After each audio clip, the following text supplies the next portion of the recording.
folks, it's Tom Garruba of Echelon Risk and Cyber, and it's a Friday, TPRM Tidbit time. As we start moving more towards the technical aspects of third-party risk management, today's topic I'm going to focus on controls in the network and system environments, particularly for test and QA. I had a conversation with a Whitehat hacker not too long ago who shared with me the insight that when an organization asks me to come in and try to get into their systems, try to bring into their organization, I always do it through the test environment.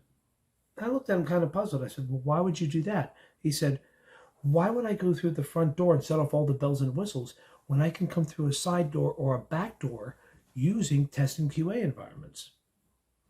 Besides, guess what is 90% sure is going to be out there in the test and QA environment? Production data that is not encrypted. So the three things I want you to think about when you're moving forward with your third-party risk assessment is, number one, first, concentrate on network segmentation. Is the network segmented separately from the actual production network? You would want to go take a look at diagrams, network diagrams, data flow diagrams to make sure that you have an understanding of what's going on. Second, focus on the actual control sets that are there. What kind of controls they have in the test environment? Are they similar? Are they identical to what is being used in production? What kind of alerting are they using? What other types of whistles and bells are they using to give the security teams and the test environment teams heads up if they happen to identify something? This is both on the system side and the networking side. Also, let's talk about number three, which is how is the data encrypted?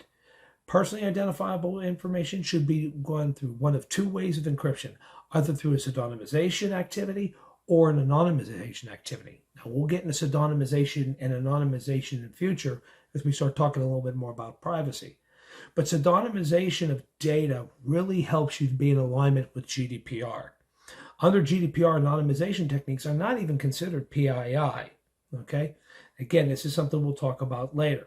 But I wanted to flip this to you to get you to start thinking about these three components to focus on, because too many assessors, when they go in doing a third-party risk assessment, they're so focused on what's going on in the production environment, but they tend to forget about what should be done from a controls perspective over the heart and controls of the network and the systems, because that is where a lot of threat actors are going.